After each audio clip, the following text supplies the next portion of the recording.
Bagaimana cara menghadapi suami pemalas dan suka marah-marah?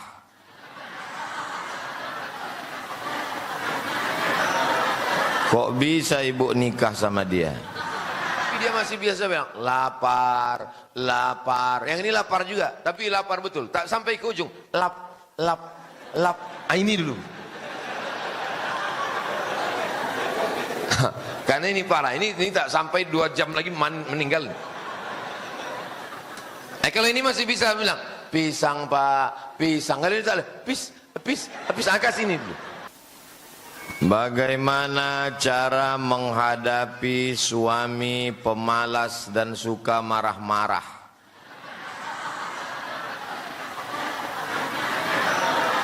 Kok bisa ibu nikah sama dia? Itu namanya percaya kepada takdir baik dan takdir buruk. Dia dapat istri solihah ibu, itu takdir baik. Ibu dapat dia, itu takdir. Tak ada saya bilang gitu. Wahai para suami-suami dan para calon suami, ar-rijalu qawwamuna 'alan nisa. Laki-laki itu pemimpin bagi perempuan. Maka kalian mesti semangat mencari rezeki. Rahimallahu mra'an, Allah merahmati seorang suami, ayqaza zaujahu, yang membangunkan istrinya. Suami lebih dulu bangun malam daripada istrinya. Dibangunkannya istrinya untuk sholat tahajud, untuk bersiap-siap. Bukan istri yang membangunkan suami. Bukan istri yang mengajak suami sholat. Suami yang menjadi pemimpin kepala rumah tangga. Ya ayyuhalladzina amanu, hai suami-suami, hai laki-laki, qu anfusakum, jaga dirimu, wa ahlikum, istrimu, nara, dari api neraka. Laki-laki dikasih harta warisan 2 kali bagian perempuan. Karena laki-laki menanggung nafkah, laki-laki menanggung mahar, laki-laki punya tanggung jawab yang besar. Kalian anak laki-laki, jangan kalian ikut bapak nih. Jadi kalau udah begini macam mana Pak Ustadz? Maka ibu panggil wali ibu. Wali ibu ada 6. Ayah, atuk, abang, adik, abang ayah, adik ayah. Panggil wali yang 6 nih. Syukur-syukur kalau di antara wali itu ada polisi, ada tentara. Suruh orang itu bawa pistol. Nah, baru bangunkan laki yang malas-malas marah-marah tadi. Nah, dudukkan dia. Laki malas pemarah, apa mau kau? Nah, suruh dia tanya apa. Berubah. Jangan ibu hadapi sendiri. Kalian wahai perempuan, jangan menghadapi suami sendirian. Kalau dia bilang kau jangan mengadu ke keluargamu, ini kita, jangan ada intervensi orang lain.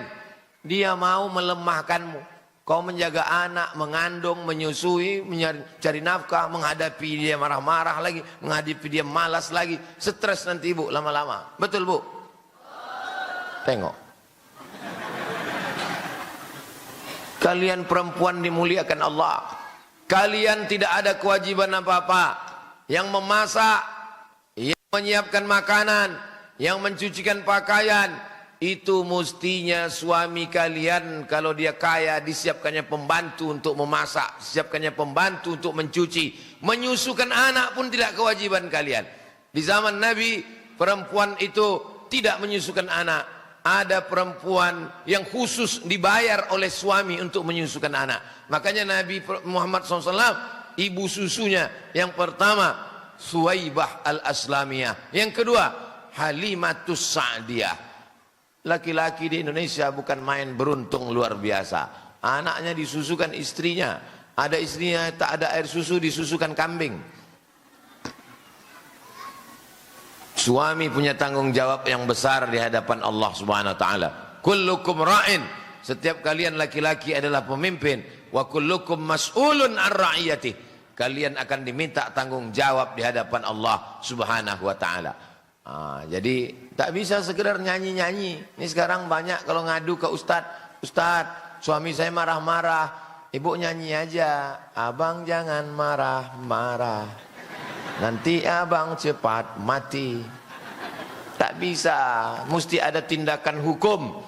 Makanya untuk menyelamatkan perempuan Indonesia, dari suami yang semena-mena, selesai akad nikah, seorang istri disuruh membaca sirat ta'liq. Buka handphone, habis waktu dah. Tulis di situ sirat ta'liq. Ini perempuan ni kalau tak diingatkan dia tak tahu ini. Dulu waktu lakinya membaca sirat ta'liq, dia asyik berfoto aja. Kik. Buka balik sirat ta'liq itu. Yang dibaca suamimu dulu habis akad nikah. Sirat ta'liq. Udah nampak? Sirat ta'liq nanti print, tempel di pintu kamar dia besar-besar. Nih bunyi sirat ta'liq. Kalau dia meninggal, saya meninggalkan selama 2 tahun berturut-turut. 2, tidak memberi nafkah wajib 3 bulan. Nih, malas cari nafkah, tak ada duit, mengamuk-ngamuk. 3 bulan tak kau kasih dia nafkah, Pak. 3, menyakiti badan jasmani. 4, membiarkan, tidak memperdulikan. Ditinggalkannya kalian 2 tahun. 3 bulan tak dikasihnya nafkah, menyakiti jasmani, membiarkan, maka kalian perempuan pergi ke hakim, maka hakim menjatuhkan talak 1, jatuhlah kepadanya. Ini kompilasi hukum Islam Indonesia untuk menjaga perempuan dari laki yang malas dan suka mengamuk-ngamuk tadi. Jelas laki-laki malas suka mengamuk? Bagaimana pendapat Ustadz ikut lomba, hadiahnya pakai uang pendaftaran. Kita 10 nih, 10 peserta, daftar 100.000. 100. Berapa terkumpul? Terkumpul 1 juta. Habis itu kami pun dikasih pancing. Memancing ikan dalam kolam. Ikannya kenyang semua.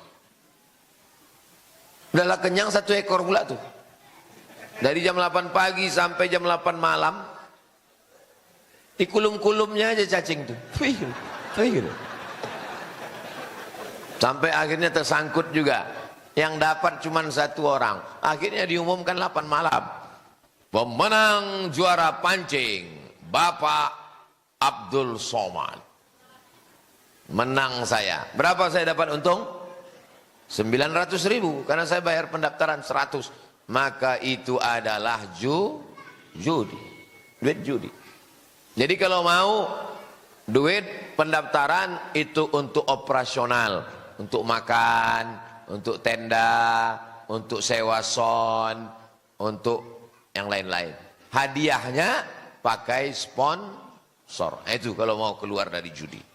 Saya bukan melarang buat perayaan, silakan. Tapi jangan itu dijadikan sebagai hadiah karena terjerumus dalam judi. Jelas? Yang lalu-lalu apa boleh buat? Mudah-mudahan Allah mengampuni. Yang akan datang 17 Agustus menyambut tahun baru, Maulid Nabi, Isra Mi'raj, hadiahnya dari sponsor-sponsor. Banyak nih sponsor-sponsor ini, macam-macam. Dari keripik, dari kerupuk. Umpama ada satu yayasan atau masjid atau anak yatim atau duafa membutuhkan dana, sementara di tempat lain orang tua kita juga membutuhkan uluran tangan. Kemana sebaiknya kita dulukan Pak Ustadz? Yang pertama, mana yang paling membutuhkan itu dulu. Yang ini lapar, tapi dia masih biasa bilang lapar. Yang ini lapar juga, tapi lapar betul, tak sampai ke ujung. Lap. Ini dulu. Karena ini parah, ini tak sampai 2 jam lagi meninggal. Kalau ini masih bisa bilang pisang Pak, pisang. Kalau ini tak ada, pis angkat sini dulu. Mana yang paling membutuhkan? 2, wal jarizil qurba wal jaril junubi. Yang ini jar tetangga, kurba dan kerabat. Tetangga sekaligus kerabat. Yang ini tetangga saja, tidak kerabat. Yang ini dulu kan, tetangga dengan kerabat.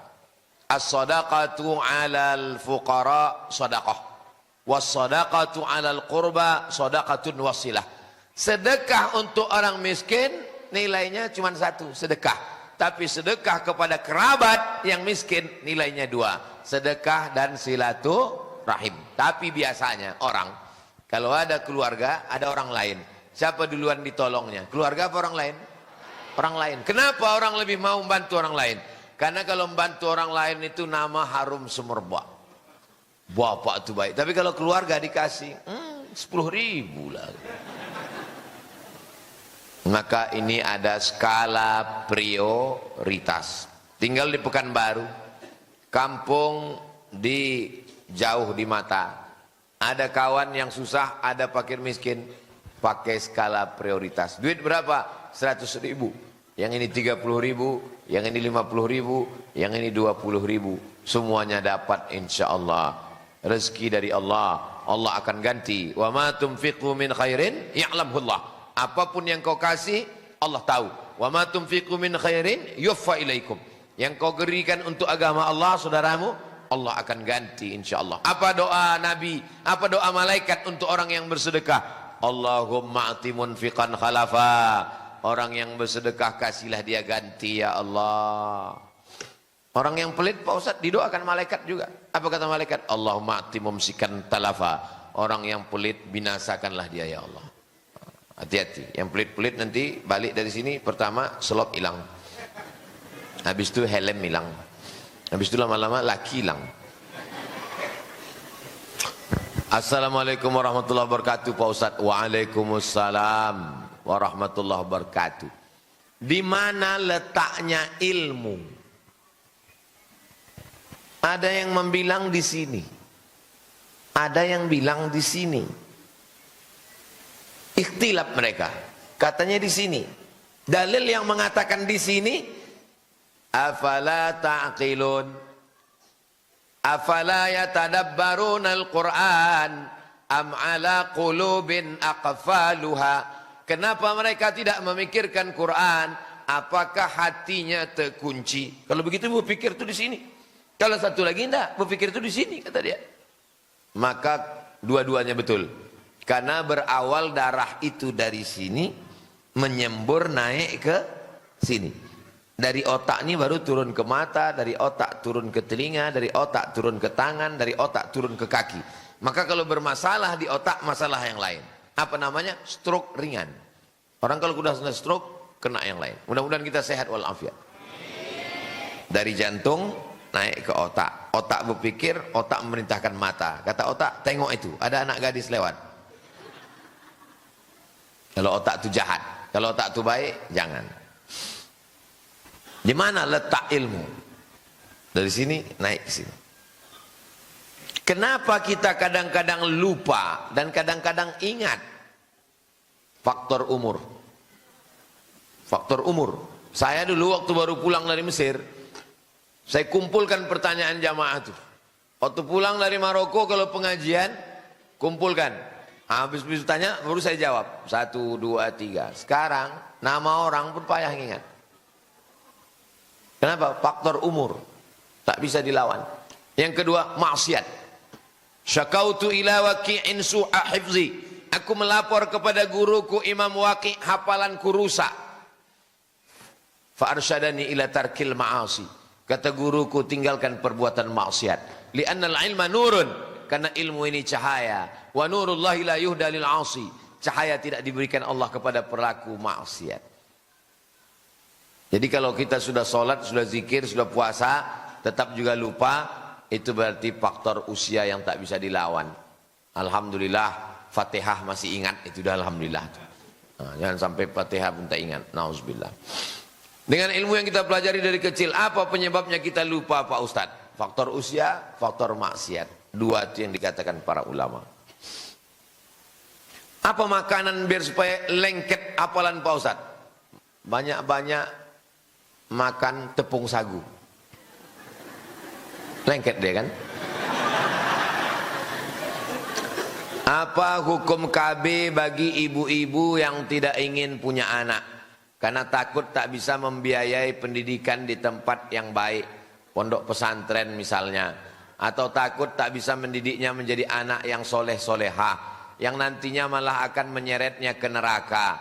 atau karena suami sifatnya cuek, menjadi penjudi online, narkoba, sehingga istri malas memiliki, menambah, tak mau punya anak. Ini bertanya apa curhat?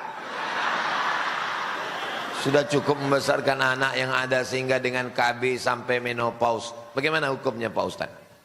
Tazawwajul walud al-wadud. Nikahilah perempuan yang subur, yang banyak anak dan penyayang. Itu artinya disuruh cari istri yang subur supaya banyak anak. Kalian yang belum nikah, yang udah tak usah senyum-senyum lagi. Yang belum nikah, kalian cari perempuan yang subur. Dari mana kita tahu dia subur? Mana boleh dites duluan. Makanya waktu kenalan tanya, "Dek, emak kau berapa anaknya?" "Emak aku anaknya 12 bang." "Gua banget nih."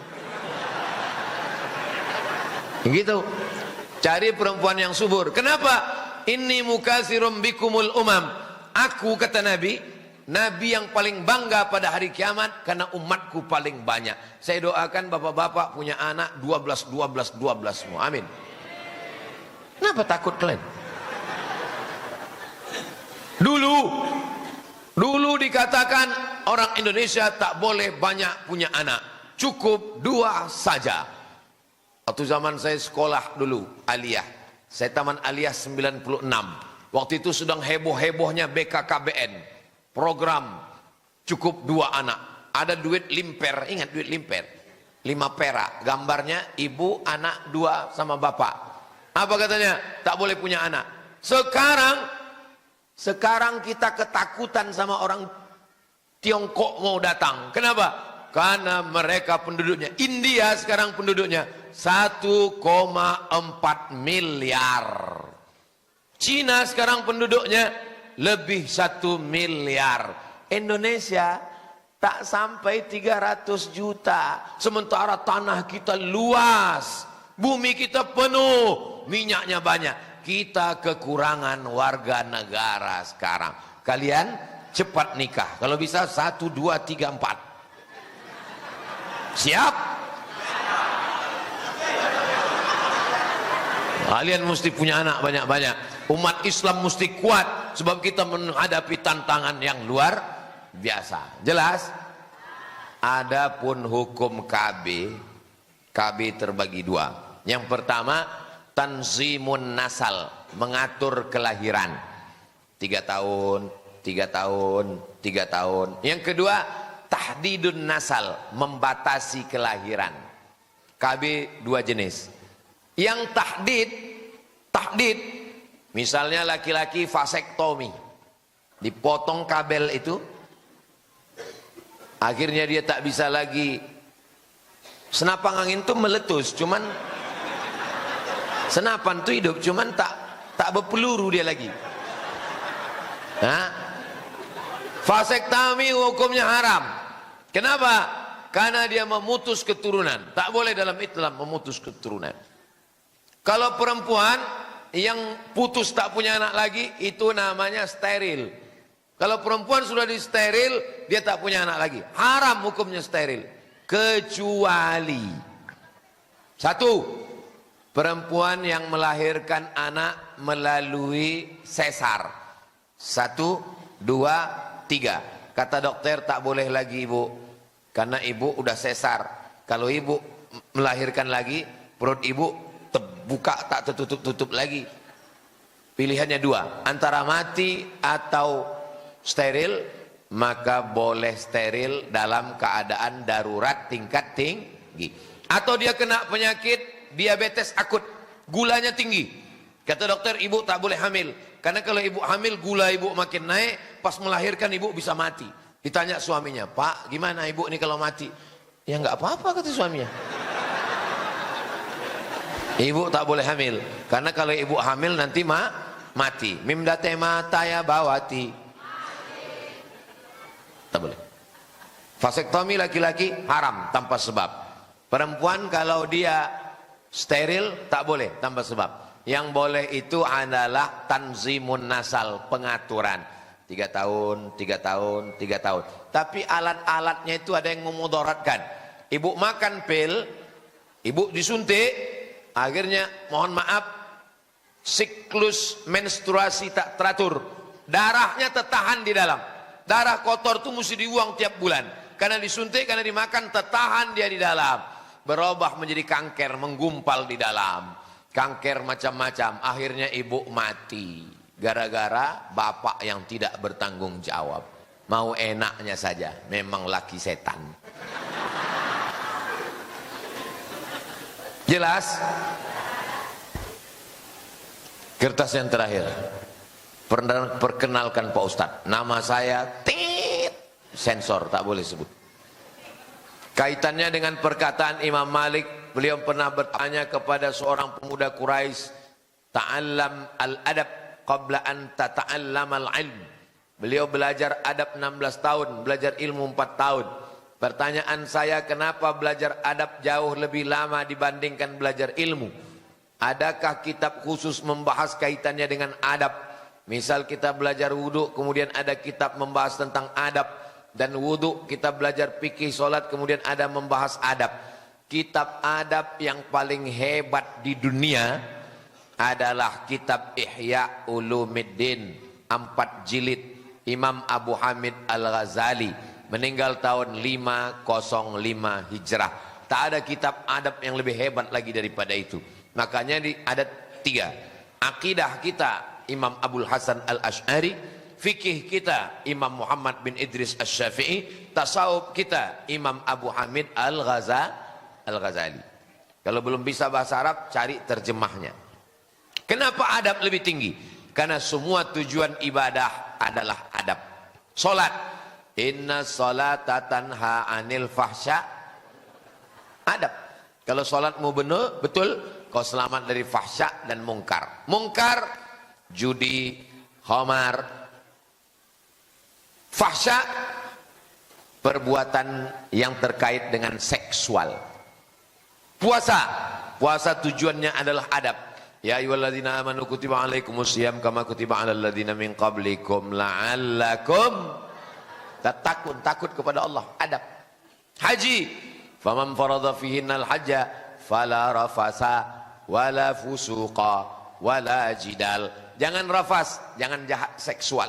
Wala fusuk, jangan jahat secara non seksual. Wala jidal, jangan jahat lidah kasar, cakap, sumpah serapah, caci maki. Semuanya adab, adab, adab. Iman, Islam, puncaknya adalah ihsan. Datang Jibril bertanya kepada Nabi, akhbirni anil iman. Antu'mina billah wa malaikatihi wa kutubihi wa rusulihi wal yaumil akhir wa bil qadari khairihi wa syarrihi. Akhbirni anil Islam. Anta syahada an la ilaha illallah wa anna Muhammadar Rasulullah wa tuqima shalah wa tu'tiya zakah wa tusamura wa tasuma ramadan wa tahujjal baita in istata'ta ilaihi sabila. Tapi ada puncaknya lagi, ihsan. Apa itu ihsan? Adab. Anta abudallaha ka'annaka tarah.